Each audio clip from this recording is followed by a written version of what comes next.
Welcome to the Chief Aim podcast. This is your weekly dose of real experiences, insights, strategies, and action steps for entrepreneurs who want to build and are building something incredible. Hello guys, welcome back to the Chief Aim podcast. My name is Sebastian Bates. Jason Graystone. Today we are going to be talking about leverage. So leverage is essentially something as an entrepreneur you need to learn how to use, borrow, deploy, whatever it is, right? And leverage is the best way for you to grow. You don't really grow without leverage, and at least at a fast rate. And so there are kind of three main ways to grow through leverage. So example one would be time. So borrowing time, essentially, using other people's time to help you grow. The other one is money. So how to leverage money and finances. And the other thing, what would the other thing be there, Jason? Would you say just the method, the strategy of how you're influencing people and basically so the knowledge, kind of strategy right? So that rounds it all together. It's like knowledge and strategy, yeah. So you basically got time, money, and knowledge, right? And so if you look at it that way, the first thing would be time, and this is something that I feel like a lot of entrepreneurs struggle with. They kind of start out and they want to do it all themselves, and they want to be a sole trader, and typically that could well be because they previously had a business where they were stung by hiring, right? And it's really hurt them, employing someone who went behind their back or had a bad experience or just tricky to manage or whatever it is, right? And so they were like, you know what? I don't want to hire anyone. I'd rather do it all myself. And so they run into this trap of doing everything themselves, never outsourcing anything, never delegating anything. It doesn't mean having employees. You could have freelancers, whatever it is, right? Or partnerships of people who help you. But essentially, it's leveraging time. And one of the main things for me is, we've built a fairly big organization, especially within my industry, of about 60 people across kind of 5 countries now. And the main thing that I've found that has really helped us is leveraging time. And it's leveraging other people's time to help the business grow. And obviously, you reward fairly for that. So there are so many things involved with rewarding people for their time and effort and energy. That's almost like another whole episode if we're talking about how to incentivize staff and to build a team and that sort of stuff. So I won't go into that too much. But when Probably it comes to... a good episode, actually. Sorry? It would be a good episode, yeah. That's a good episode. Yeah, we should do that. So the main thing there is if someone said to me, here's £100,000 and you're going to use that to invest and to grow your business. For me and my business, I would buy time. I'd be like, right, cool. For that, I could probably get 3 really brilliant team members who would, take a lot of the technical delivery off me, do a lot of the sales and the marketing for me, maybe even manage the finances, maybe even go and get more funding for me. So suddenly, I've gone from me working 40 hours a week to me having 200 hours a week, right? And it's like, that is leveraging time. And so that is one kind of sphere of leverage which you need to master as an entrepreneur. And I really wouldn't be afraid of doing that. And I think that once you realize just how powerful that is, you soon start, it starts compounding, and you soon start doing it more and more and more with your business. Any more thoughts on leveraging time, Jason? Yeah, essentially, like, first of all, time is like the biggest key to leverage. That is what you want to leverage, because we've got, finite amounts of time. And I think I mentioned before, you see these billionaires who buy private jets, and when you ask why they bought the private jet, they say to save time. And you're like, well, let's think about that for a moment, because that's a massive, liability for most people. They're laying out a significant amount of their wealth to buy this jet that's a depreciating asset for time, right? And a lot of people think, well, actually, they get rich so then they can delegate or they can buy these things to save time. But here's the big secret. Rich people do that way before they get rich. Wealthy people they focus on their time. There's a saying, if you value your time more than your money, you end up with plenty of both.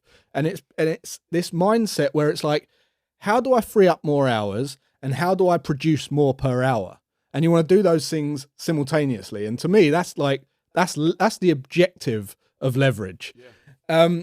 And to kind of get that point across, let's just say that you're going to launch a business now and you're listening to this, because this podcast, we've got people who are building something great and we've got people who want to build something great. And some of them are in a job, and some of them are in a business that's stuck in a rut where they want to get more time using leverage and things like that. But let's just say you're in a job and you're working 40 hours a week and you're getting 50 grand a year. All right. That's pretty fair.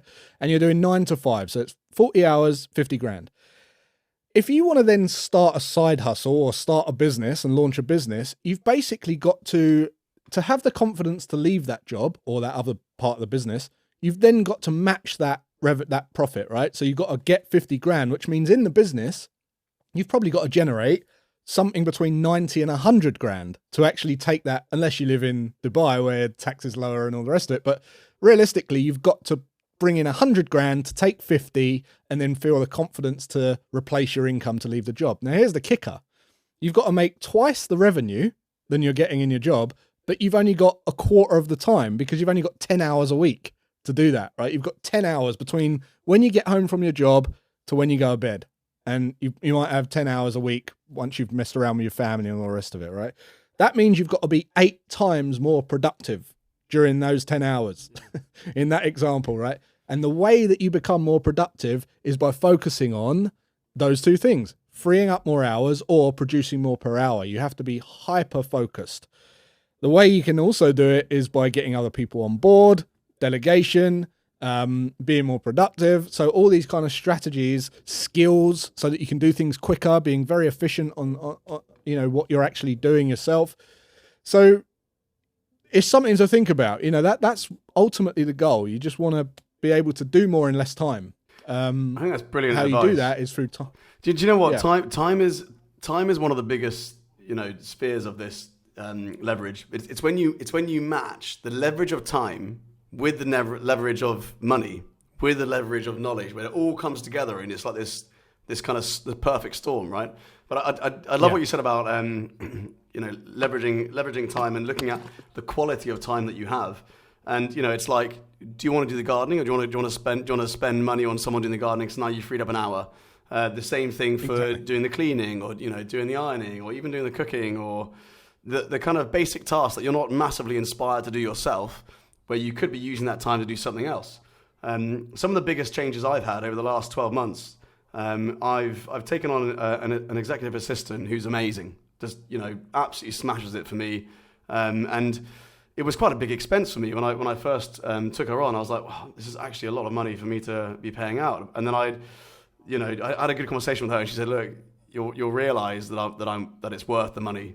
Give it 2 months and you'll realize. And 2 months in, I was like, yeah, it's definitely worth it. And the funny thing there is, you almost feel it when you outsource a lot of the kind of basic stuff, or even some of those more complex stuff, right, to an assistant. Yep. A part of you could say, you could just like relax and not do as much work. But a part of me is just like, to justify that cost, I've now got to work harder in the time that she's working to kind of make it worthwhile. So I'm now working twice as hard while she's doing all the stuff that would normally take me twice as long, and perhaps even more organized doing it. And at the same time, I got a driver as well who takes me around Dubai, wherever I need to go, and helps me pick up friends from the airport, all this sort of stuff, and pick up files, drop things off, which I would normally have to do myself. That frees up easily 10 hours a week of my time. So while I'm in the car, I can be on my phone, I can be on the laptop, I can be in a meeting, and suddenly that time's freed up, which means that when I get home, I don't have to go and sit by the computer for 2 hours. I can go be with my family. So the quality of time improves, right? And it's like, just by having these little things in place, it means that, in 1 year, we're scaling from 2 countries to 10 countries. And that is a combination primarily of leveraging time. And the next thing, which kind of leads onto this, is leveraging money and finances. And I know that you and I have spoken a lot about debt and good debt and bad debt. And I'm going to park bad debt to the side for this, because a lot of people have bad debt, credit card debt, super high interest, using it for liabilities, all that sort of stuff. And I'm just going to focus on good debt. Leveraging other people's money, that could be the bank's money or investors' money or whatever it is, to grow your business. And so many people struggle with this concept. They see all debt as bad debt. And it's very rare for anyone to grow a remarkable, large-ish business without taking on some sort of debt, unless they want to do it just on the profits and take a long time to do it. And I remember the first time I took on debt to grow the business, and I'll be quite transparent with this, the business was making a few £100,000. I took on £100,000 of credit card debt because I couldn't really get a decent loan, right? And so we used that to expand across the UAE, and it was real bet the farm moment to use. Yeah. And that was like, that I would consider bad debt if I'd used it.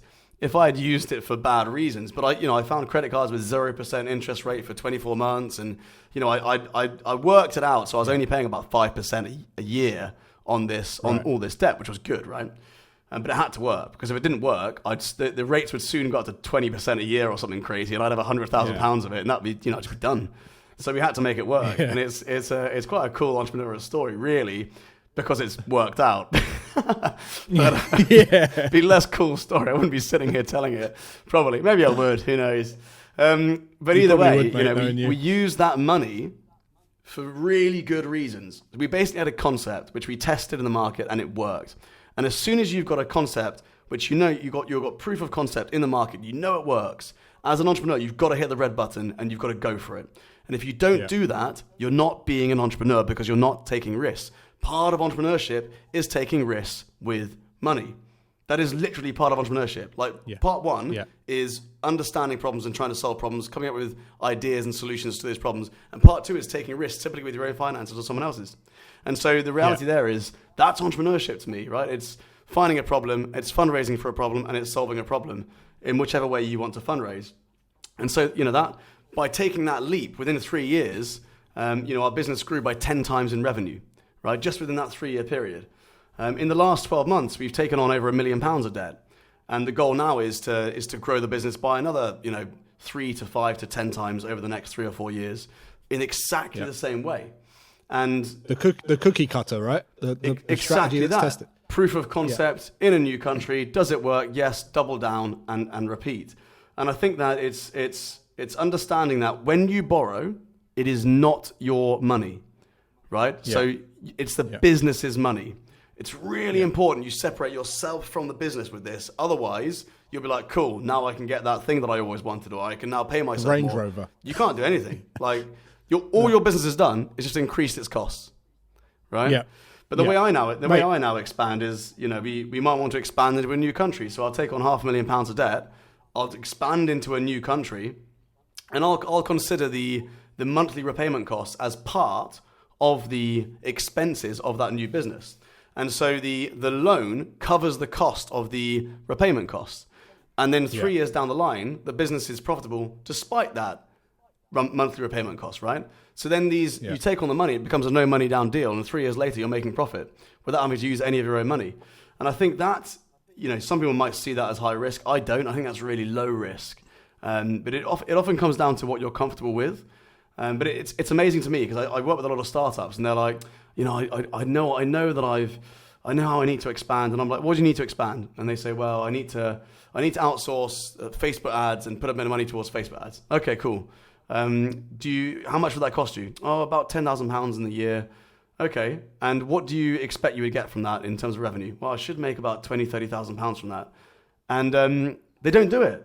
And I'm like, why don't you do it? And they're like, well, I don't know where to get the money. You can go to Tesco or MBNA or Halifax or whatever it is, right? And you can get a 0% credit card. And now you've said to me that you're 99% sure you can make at least 15 grand from spending that 10 grand. So that's entrepreneurship, right? Like no one's going to say to you, it's a done deal. It's a no-brainer. No. That's it. You take on the debt, and it's definitely 100%. Entrepreneurship all is we've taking got the to go on is probabilities based on testing, right? That's basically all I do in trading. And exactly, yeah.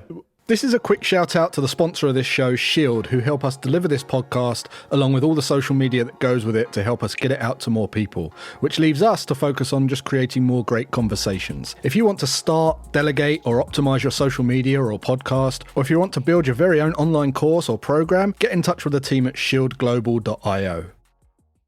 What's really powerful about that is Seb tested a strategy, right? You've got probability there. So this brings back to how to leverage your time, and I hope that you can kind of understand real tangible kind of benefits to giving up some of these low value tasks to actually focus on on high value stuff, because I do see a lot of gurus and coaches and stuff say, look, you shouldn't be doing the cleaning if it's low value, it's £10 an hour work, you should go and do high value work. And the problem with that is people don't really know what that time is worth. So let me just give you a kind of idea of how we do this. And it is using those projections. It's where you want to go and what you're likely to get, and then knowing the delta between the two, because then you start understanding what it's actually costing you to do the cleaning and all the rest of it, right? So let's just say you spend 4 hours a week cleaning,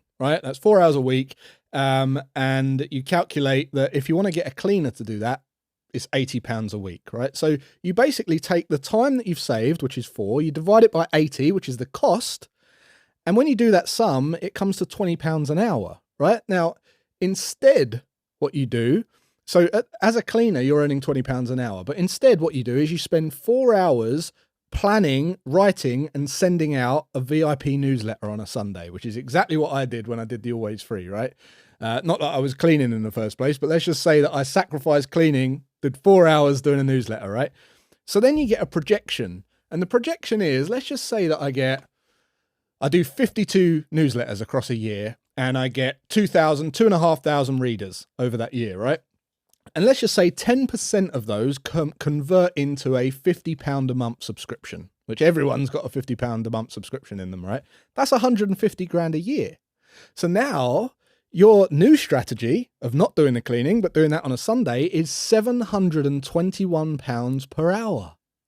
And you just take out that £20. Now you're doing £701 per hour work. Or you could say every hour you're cleaning, it's costing you £721. Literally, like tangibly, that is costing you, every toilet you're cleaning is costing you £721. That's a really good reminder. You should almost put 750 quid into a little account every time you clean a toilet. Exactly. That'll soon stop you. So you could take 10 quid out and get someone else to do it. That's how you do this stuff. You can do it yourself. I think that's great advice. It's making it really tangible and easy for people to understand and then do themselves, right?